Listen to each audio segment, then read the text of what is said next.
Bien, bonsoir à toutes et à tous. Nous accueillons ce soir notre ami Aristide Metref pour la publication de son dernier roman, Les gens du Peuplier, paru aux éditions Casbah. Le dernier en date, j'espère. Hein. Ah ben, moi aussi, on espère tous d'ailleurs. On espère tous. J'attire votre attention en passant sur la première de couverture qui est illustrée par l'auteur lui-même. Voilà, ce qui ajoute encore à la qualité de l'ouvrage. Pour qui connaît ton œuvre, qui, je le rappelle, présente un éventail d'écriture très large, qui va du recueil poétique aux essais, en passant par la littérature de voyage, les nouvelles, la chronique littéraire, que j'en oublie, et donc le roman.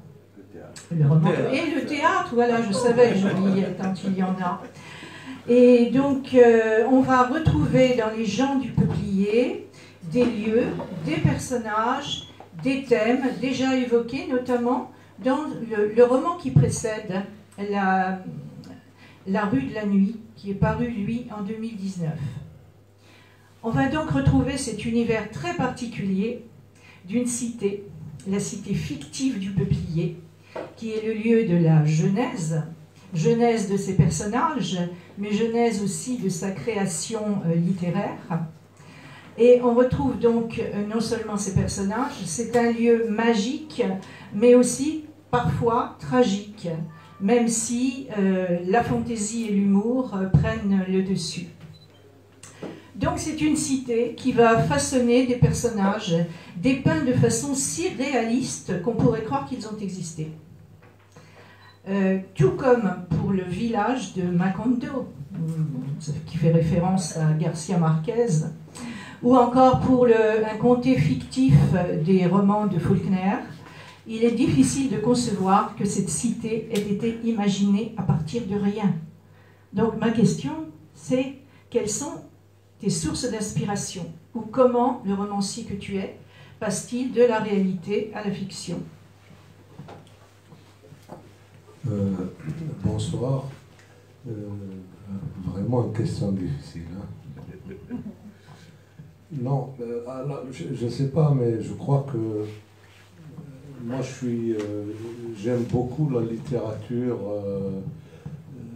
d'abord qui est implantée dans un lieu, c'est-à-dire qui fait des lieux de vrais personnages. C'est moins les histoires qui m'intéressent que l'histoire soit localisée et que le lieu devienne un peu non pas la scène du roman, mais un des personnages du roman. Voilà, donc c'est pour ça que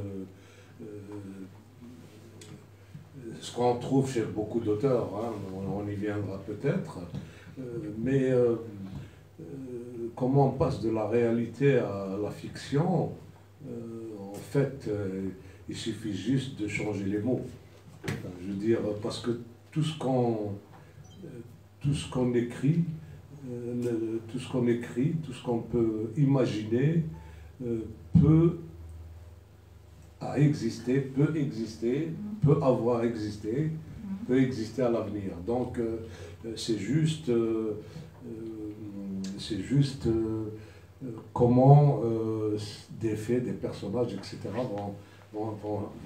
vont finir par venir s'inscrire dans un projet qu'on a envie de mettre en place.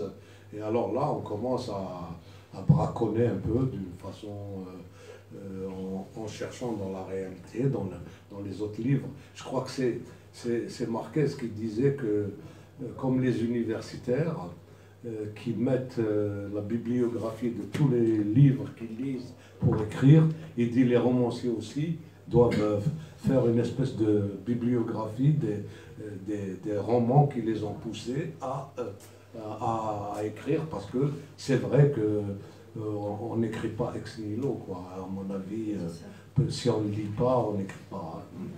C'est là. Donc c'est moins un passage qu'une volonté de s'approprier la réalité et de la recréer autrement, de l'adapter à sa façon de voir, et surtout à la volonté de lui donner une autre cohérence. Une autre cohérence dans laquelle on va impliquer le lecteur. Alors justement, j'ai évoqué d'abord parce que ça me fait, ton univers me fait penser à ce réalisme magique de Garcia Marquez. On en a souvent parlé avec toi. Et à ce propos, quelles sont tes filiations littéraires? Eh ben, évidemment, Marquez, c'est quelqu'un qui m'a beaucoup marqué. Mais aussi moi, j'ai beaucoup lu les journalistes romanciers. Et il en est d'ailleurs, hein, c'est-à-dire, c'est des gens qui sont venus à la littérature par le journalisme ou qui ont pratiqué le journalisme à un moment donné, etc. Donc, ils travaillent à la fois sur les faits, hein, parce que c'est ça le métier, et en même temps qui s'autorisent des dépassements, si j'ose appeler ça comme ça, ou une espèce de transcendance en écrivant des romans. Comment il s'appelle? Marquez avait dit cette phrase qui pour moi est une espèce de programme littéraire. Il disait la réalité est un mauvais roman. Donc il faut l'améliorer. Et tout le travail du romancier, à mon avis, c'est ça. C'est-à-dire, Proust disait que la différence entre la fiction et la réalité, c'est que la fiction, c'est de la réalité qui finit par acquérir du sens. Parce que la réalité en soi, c'est une succession de choses si on ne met pas d'interconnexion entre les différents éléments, on ne comprend pas trop le sens. Alors, tout démarre, le roman démarre en cette année 1958 à Alger, donc en pleine guerre d'indépendance, avec l'arrivée du narrateur à la cité du Peuplier. On peut donc parler chez toi d'un ancrage historique.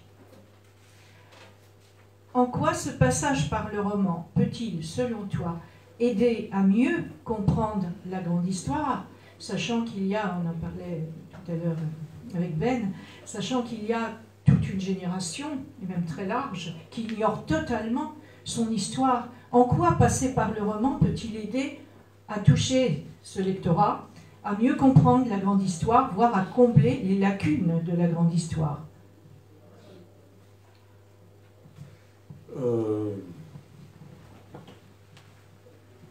Moi, je suis persuadé avec Jaoud qu'on ne sait écrire que son enfance. Oui. Tout le reste. La mienne s'est déroulée pendant la guerre, donc les premières impressions fortes que j'ai reçues, qui sont imprimées en moi, sans le savoir, hein, c'est justement cette situation de la fin de la guerre et le début de l'indépendance.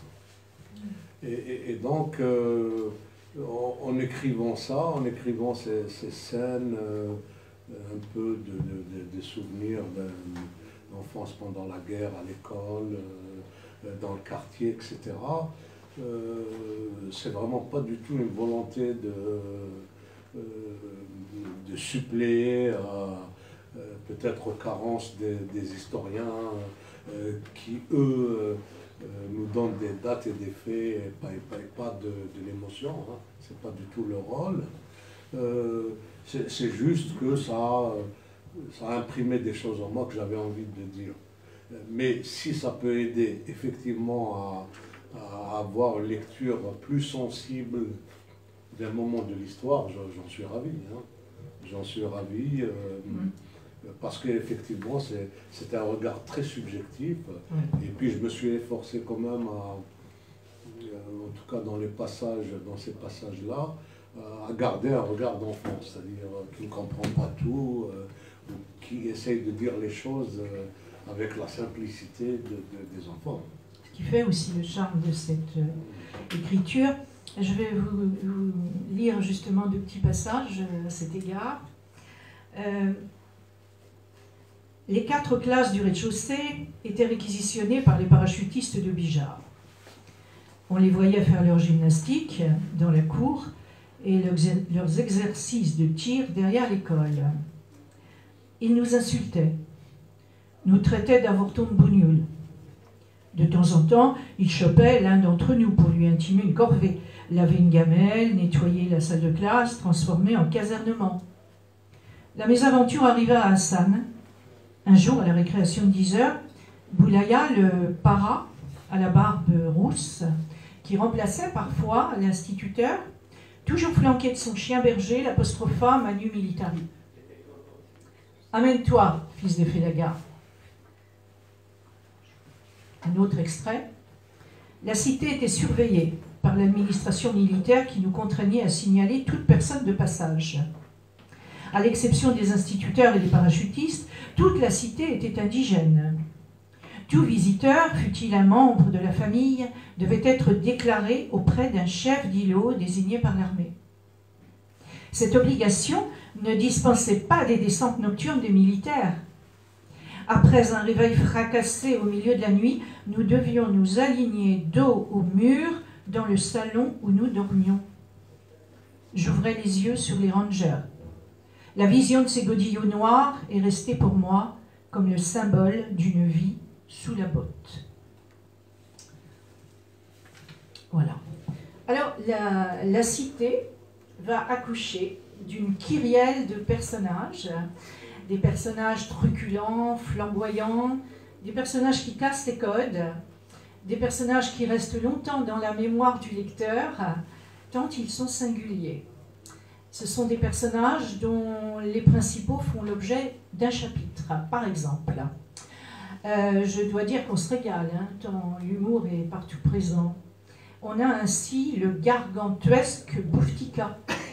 Bouftika, c'est le boucher philosophe qui fait la lecture commentée des journaux aux gamins de la cité. On a les mythomanes solaires, écrit l'auteur, comme Omar Homer, c'est tout dire, tout un programme, et ces histoires qui tiennent en haleine les enfants. Il y a Zampano, qui rêve d'amener Anna Karénine au café des amis. Puis on a... Karina. Ah oui, Karénine, mais je confonds avec les illustres auteurs. C'est vrai. Aïcha, la mère de l'OAS, etc., etc. Ce sont tous des personnages du peuple. Hein. La glèbe prolétaire, là je te cite. Ils sont magnifiés donc par la plume poétique de leur créateur. Alors, d'où vient chez toi cet attrait pour les personnages populaires? Certains disent même pour la sociologie des paumés.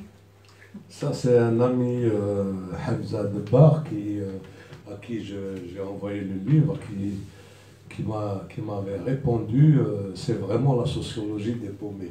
Et il n'a pas tort. Il n'a pas tort. Je sais pas, moi, ça aussi c'est un type de littérature qui me plaît beaucoup. Ça va des bas-fonds de Gorky jusqu'à Alexanderplatz. Il y a toute une littérature comme ça, des gens, des marginaux, etc. Et l'un des premiers romans qui m'ont donné envie d'écrire, j'ai oublié de faire mon devoir. Et voilà. Bon, donc on éteint. Ok, d'accord. J'avais lu, je ne sais pas, peut-être à l'adolescence, un roman de Driss Raïbi, un des premiers, qui s'appelle Les Boucs, qui racontait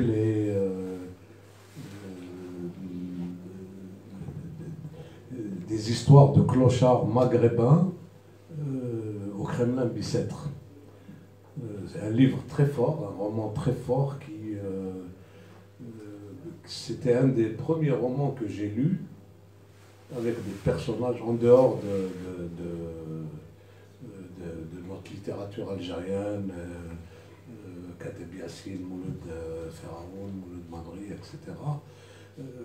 Où les personnages avaient des prénoms que je retrouvais dans la réalité. Parce que quand on lit Balzac ou Flaubert, les personnages ont des noms qui ne sont pas dans notre proximité.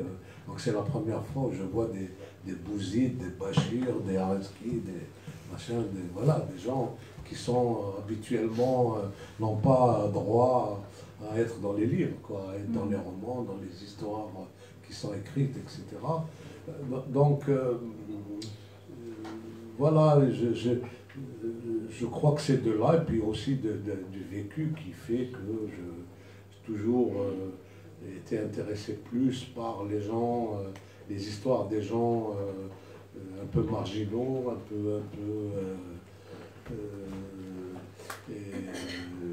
un peu singuliers. Et de toute façon, je pense que quand on écrit comme ça,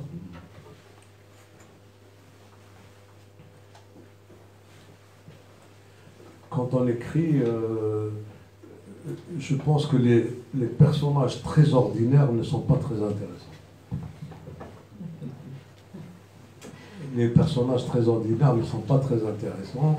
Et donc, quand on s'attache à un personnage, quand on s'attache à essayer de décrire un personnage, il faut chercher ce qu'il a de singulier, il est très singulier, et peut-être les exagérer même, hein, pour le rendre... Et même s'il est ordinaire, en fait, le rôle du romancier, c'est de le magnifier. Voilà, de le rendre extraordinaire, au moins. Hein, avec le tiret au milieu ou pas. Alors voilà justement un personnage... Non, il ne s'agit pas du monsieur qui vient de rentrer, mais hors norme, c'est le fameux boucher philosophe, Bouftika. Donc, je vais vous lire quelques extraits piochés ça et là. Bouftika a été si gargantuesque qu'on eût dit un soldat schweg comprimé dans sa guérite. On avait du mal à affubler du nom de boucherie sa minuscule échoppe au mur vérolé par l'humidité. Les jours sans école, les gamins du peuplier s'amassaient en essaim pour assister au spectacle du boucher amorçant la descente du Mont Blanc. Les plus futés prenaient place au bas des marches pour voir le paquebot couler de face. Les autres, regroupés dans le poulailler, étaient réduits à le regarder descendre de dos à partir de l'esplanade. Pour acquérir les places du premier rang, il fallait soit se lever aux aurores, soit faire partie du club fermé des caïds. Arrivé à son échoppe, Bouftika s'inclinait vers la serrure de son rideau métallique, tel un sumo chargeant son adversaire. Faisant une pénible volte-face, il se redressait de toute sa masse, jambes écartées, paumes tournées vers le ciel comme en une prière, et il criait si fort qu'on l'entendait jusqu'à la place du drapeau, à l'autre bout de la cité du peuplier. Bouftika va ouvrir sa boucherie. J'en passe parce qu'on a vraiment envie de lire tout le chapitre. Hein. Donc, voilà pour les personnages. On va avancer dans le temps et on va quitter la période de l'enfance pour la préadolescence du protagoniste. En 1964, donc au lendemain de l'indépendance, avec le chapitre intitulé « Le sosie de Colmao ». Alors, Colmao, on le reconnaît, n'est-ce pas? Et nous voici à nouveau replongés dans l'histoire, dans la grande histoire. Mais bien sûr, comme il s'agit d'un roman, la fiction va prendre le pas ici, avec un personnage inventé de toutes pièces, celui-là, le sosie de Colmao. C'est un chapitre qui se déroule pour l'essentiel au stade de foot. Donc le foot, c'est un petit peu l'ADN des gamins de la cité. Quelle place et quel rôle joue le foot parmi ces jeunes dans l'immédiate après-guerre? En tout cas pour moi, j'ai l'impression que j'ai passé mon adolescence à jouer au foot ou à regarder jouer au foot. C'est incroyable comment ça a été... C'était une espèce et même ce fait-là avait des connotations politiques, parce que je le raconte, c'est que avant l'indépendance, on jouait au foot, et après les accords d'Évian, et à un moment donné, il y avait une espèce de... entre les accords d'Évian, entre le cessez-le-feu et l'indépendance, il y a eu à un moment donné, il y avait ce qu'on appelait la force locale, le fameux gouvernement de Rocher Noir, etc. Et il y avait une espèce de force de police qu'on appelait la force locale. Et je me souviens très bien de policiers qui venaient à vélo. On avait l'impression que l'Algérie a arraché son indépendance pour que des policiers empêchent les gosses de jouer au foot. Ils venaient, ils avaient des poignards, nous on avait des ballons, c'était des trucs en plastique, hein, c'était pas de vrais ballons. Donc c'était des trucs qu'on achetait chez l'épicier. Ils avaient des poignards et quand ils nous attrapaient, ils déchiraient. On s'était demandé si tout ça c'était pas pour. Donc voilà, il y avait une présence incroyable du foot. Et après, bon, à partir d'un certain moment, il s'est installé un championnat de foot, d'abord à l'échelle de l'Algérie, ensuite même dans le quartier, etc. Et on vivait pour ça, quoi. On vivait pour gagner les matchs, les perdre, suivre les autres, aller au stade, etc., quoi. C'était une véritable aliénation qui, à mon avis, continue. Oui, je crois aussi. Alors, un autre petit extrait, justement, à ce propos. Notre vie était partagée entre l'amour de la patrie et l'amour du foot. Souvent, l'un et l'autre se rejoignaient. Chacun des bambins qui affûtait ses orteils au contact de la balle en chiffre, en rêvant d'un grand destin de footballeur, était supporter d'un club. Et dans ce club, il avait un joueur préféré. Chacun, donc, découpait des articles et des photos de ses héros, collectionnés dans des cahiers, plus propres que ceux de l'école, institution devenue accessoire dans notre existence. Chacun devait aussi, pour être un supporter crédible, être capable de fournir un récit de son club et raconter des anecdotes inédites sur les joueurs. Pourtant, celui qui figurait le foot pour nous n'était pas de ceux qui nous ravissaient par leur dribble félin. C'était Colmao, qui nous adulions comme un champion. Voilà pourquoi l'avoir raté à l'éperon nous avait plongé dans une profonde consternation, à peine consolé par le récit de Levrac. Oui, alors, justement, Colmao, c'est Bembella. Hein.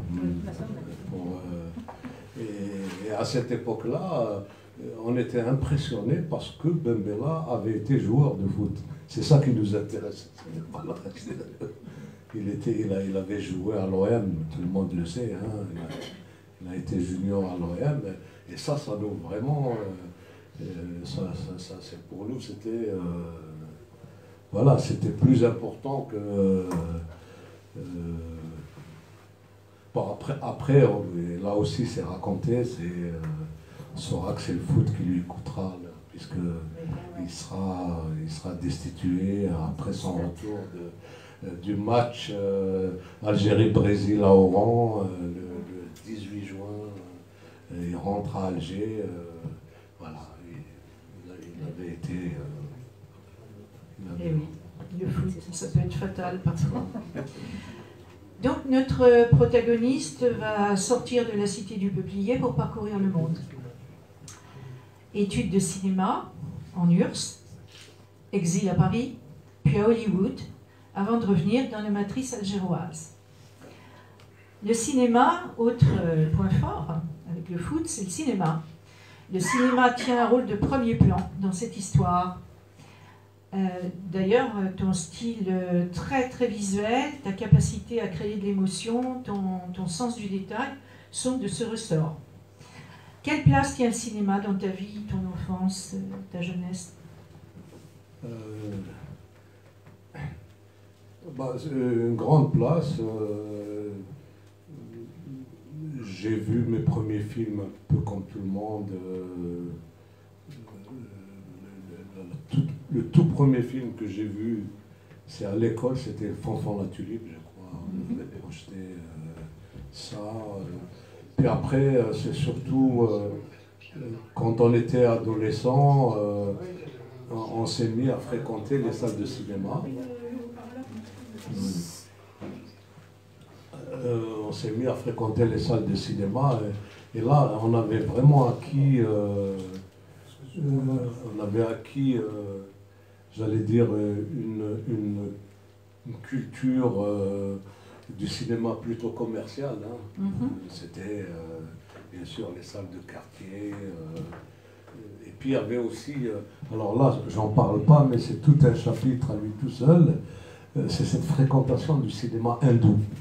Ah oui? Oui.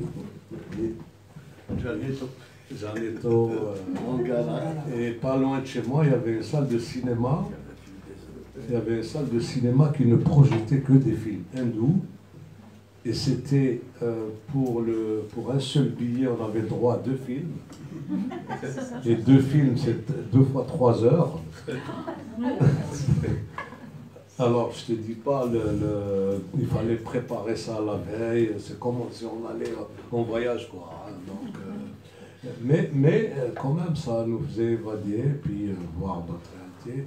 Je me souviens par exemple que j'ai vu des Hitchcock à 13-14 ans, et ça te marque. Hein, ça marque complètement, c'est un univers. Et puis comme je le raconte aussi, parce que c'est ça le plus intéressant, c'est qu'on était tellement là aussi aliénés par le cinéma que on aimait y aller, mais on n'avait pas toujours l'argent pour.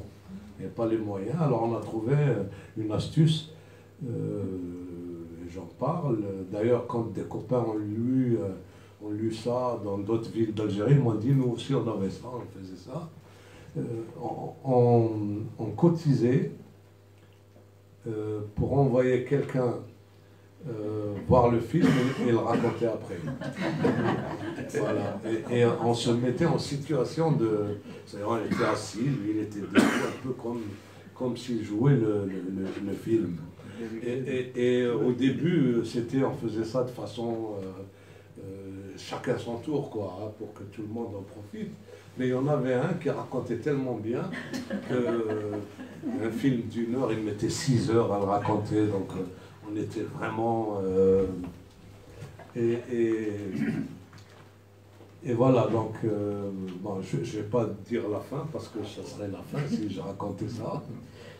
Donc voilà. Et puis après, évidemment, quand je suis rentré à l'université, etc., là, j'étais un cinéphile organisé, c'est-à-dire je savais ce que j'allais voir, je m'informais, je me suis intéressé à la critique cinéma universitaire.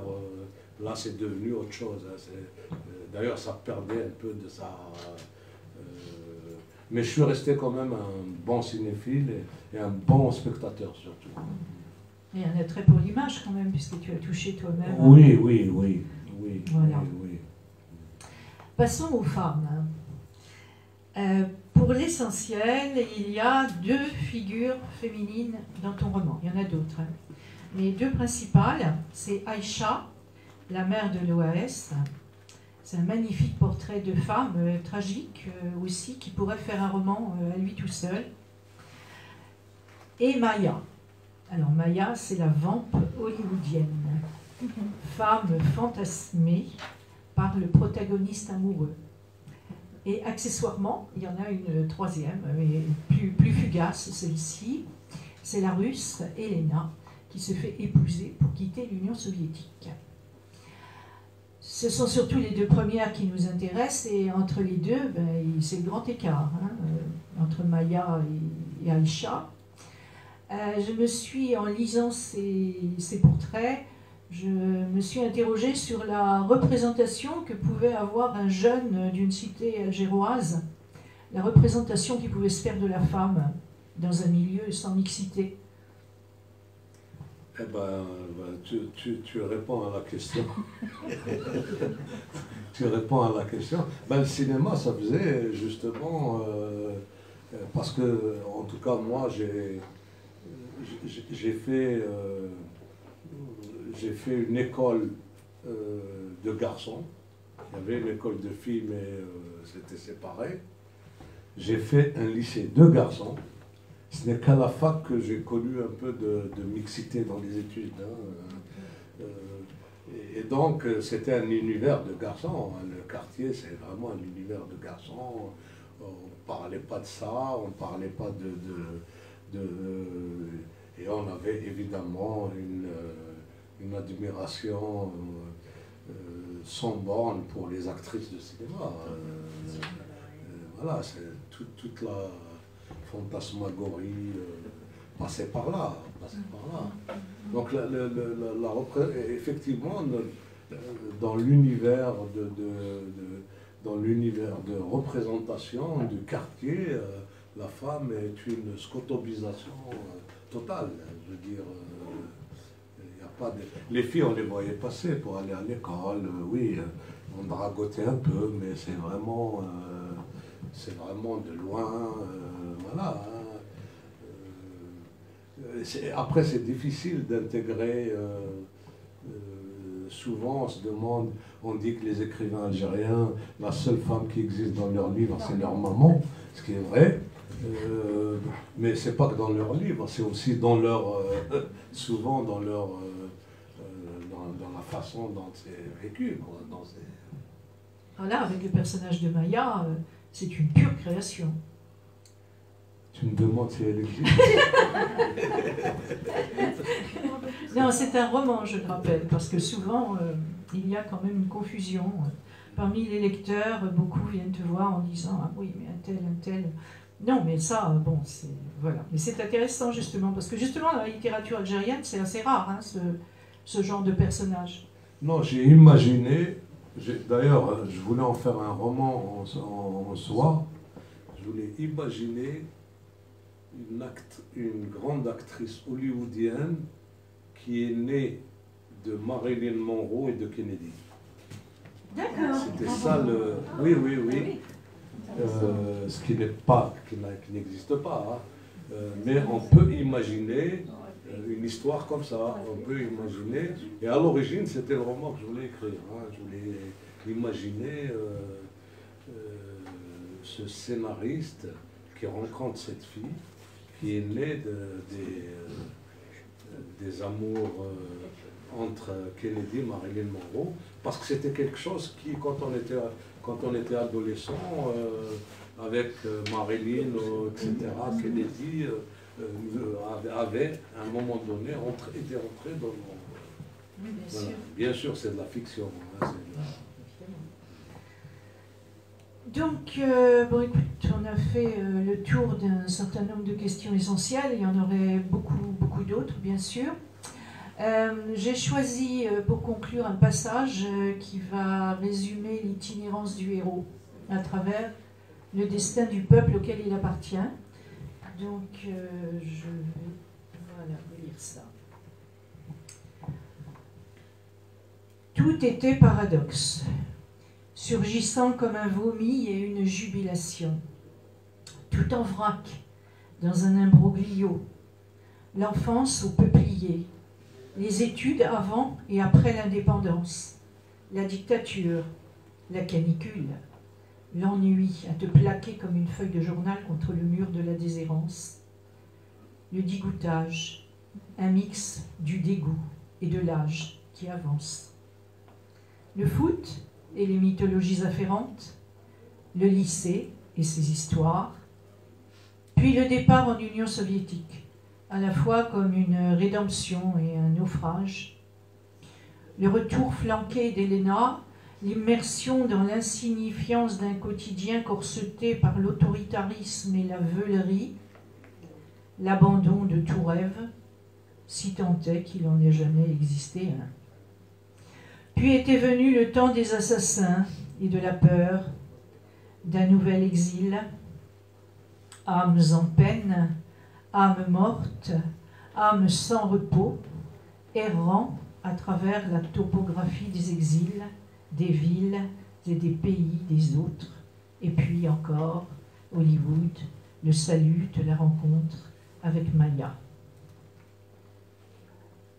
si je peinais à savoir d'où était partie cette histoire, comment elle avait sinué dans la broussaille de mes amnésies, et encore moins comment j'avais pu en récupérer quelques morceaux auxquels j'avais du mal à donner une colonne vertébrale, j'aurais été complètement ahuri qu'on me prédise que, au moment où je sirotais mon Four Roses à la terrasse de ma chambre d'hôtel, sa fin était si proche.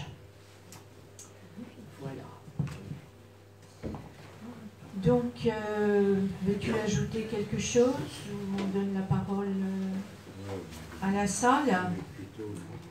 Voilà, voilà. Donc à vous de jouer. On l'a pas lu, donc on peut pas. Vous n'avez pas de micro? Non, j'ai dit quand on n'a pas lu le roman, on peut pas. Oui, néanmoins, à la lumière des thèmes qui ont été évoqués, peut-être que ça évoque aussi pour vous quelque chose. Hamid n'est pas là? Oui. Il y a quelqu'un qui va poser une question. Voilà. Oui.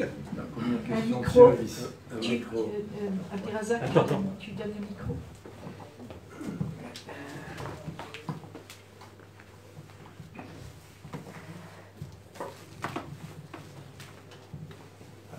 Alors, c'est une question d'un vieux lecteur, justement.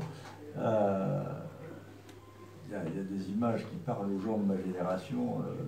Le lien entre l'école et l'armée, voilà, c'est assez fort. Puis des choses liées à ça. Mais je voulais savoir, quand tu écris justement aujourd'hui, c'est pas du tout pour te faire parler de l'actualité, mais enfin, le rôle de la langue française pour les gens de ma génération qui lisent, on s'identifie, on lit, on est complètement dedans, il n'y a pas de problème. Mais le pays aujourd'hui, quand même, n'est pas celui qu'on a connu autrefois, et en particulier le poids de la langue française dans le lectorat potentiel algérien pose problème. Alors quand tu écris, est-ce que ça te pose un problème ou pas ça? Est-ce que tu écris pour un public, disons, précis, ou est-ce que tu essayes de dire ce que tu penses indépendamment de... Est-ce que tu te poses la question, en tout cas, de cette humanité qui est exclue objectivement parce qu'il ne maîtrise pas la langue, et qui pourrait pourtant être concernée par ce que tu dis? Est-ce qu'il y a le problème de la langue, comment tu le vis? Voilà. Très sincèrement, non. Vraiment, je ne me pose pas du tout la question. J'ai eu autrefois des pas des injonctions, mais en tout cas des interrogations sur si tu écris, pourquoi tu n'écris pas en arabe, si tu écris, pourquoi tu n'écris pas Stamazir, pourquoi tu écris en français. Ah ben, je sais écrire qu'en français. Et voilà, donc en plus, très sincèrement, j'écris un peu pour moi. Hein, enfin, si les gens apprécient, c'est tant mieux. Hein, et puis, il y a aussi cette double vitesse qui est le fait d'écrire dans la presse et d'écrire pour soi, quoi. Dans la presse, c'est clair. J'écris dans un journal en français, je ne me pose pas la question. Si les gens l'achètent, c'est qu'ils le lisent, ou ne le lisent pas. Mais en tout cas, il y a un lectorat. En tout cas, donc la question ne se pose pas. Le jour où le journal en français n'existera plus, la question est résolue. Enfin, cette question-là. Hein. Mais pour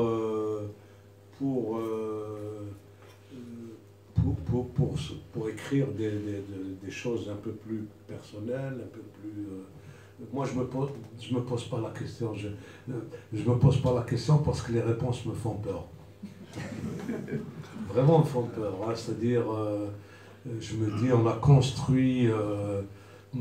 on s'est construit dans une langue qu'on n'a pas choisie. On a choisi le français. Hein. C'est la langue de l'école. Voilà, on s'est construit là-dedans. Et on a appris à s'exprimer, y compris notre intimité, dans cette langue-là. Puis on vient me dire, non, non, personne ne te lit. Écoute, si personne ne me lit, je me lirai moi-même.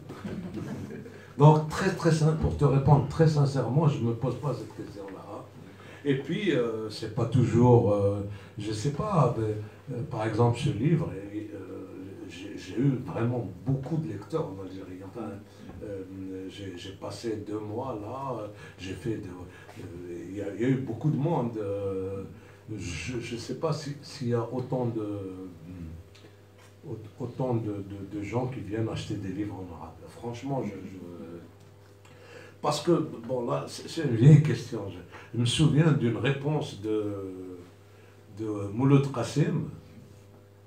Mouloud Qassim, quand il a cessé d'être ministre, après, à un moment donné, je ne sais pas trop ce qu'il faisait, et qui a été un des acteurs, des artisans de l'arabisation, avait répondu dans une question, je ne comprends rien à ce pays, plus on arabise, plus c'est la presse francophone qui a des lecteurs.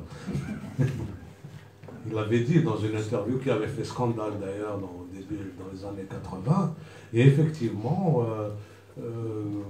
entre la volonté officielle et même le zèle officiel à bloquer le français et la propagation du français par d'autres moyens, et notamment par Internet, etc., écoute, la réalité est beaucoup plus nuancée que ça. Hein.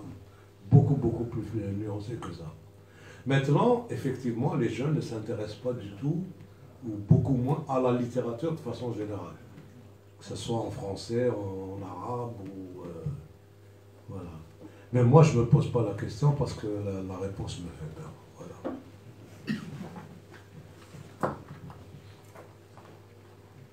Ben. Ta question là sur le football a réveillé en moi des souvenirs, alors que je ne m'intéresse pas du tout au football, je n'y comprends rien. Mais je me rappelle quand même que avant l'indépendance, le football, ça faisait partie du combat nationaliste. Il y avait, d'ailleurs, la plupart des équipes à l'époque, il y avait le M de musulmans. Pas parce qu'ils étaient islamistes, pas du tout. On ne connaissait pas à l'époque ces monstruosités, mais c'était pour se distinguer de l'autre, du chrétien. Et il y avait des clubs constitués que de Français. Et les autres, mais il y avait même des chansons. اللي تحب تلعب سبور شارك في المولودية، هو الكلوب هو المشهور في الشمال الأفريقية، اللي تحب تلعب oui, c'est là, bon, c'était chanté, je ne me rappelle plus par qui. Il y avait aussi Hadj Mahfouz qui chantait l'USMB, etc. Donc c'était lié un peu au combat nationaliste. Par contre, après l'indépendance, c'est un mouvement qui est plutôt allé dans le sens de l'opposition interne. C'est du régionalisme, ça développe du régionalisme, ça développe même du quartier à Alger, entre l'USMA et le Mouloudia, c'est pratiquement des ennemis. Jusqu'à présent. Oui. Donc c'est le changement qu'il y a eu avant l'indépendance et après.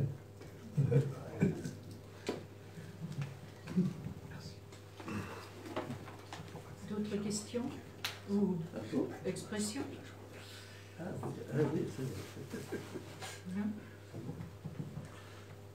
Sinon. Oui, monsieur. Non? Ok. Voilà. Oui, tu veux dire rajouter quelque chose? Non, je voulais juste dire qu'on se quittait en bons amis. Jusqu'au bout. Bon, et bien comme d'habitude, on va se retrouver au premier. L'ouvrage d'Areski donc est à votre disposition, Les gens du peuplier, et de même que La rue de la nuit, son précédent roman. Donc vous pourrez les trouver au premier étage pour signature et échange. Merci à vous. Merci.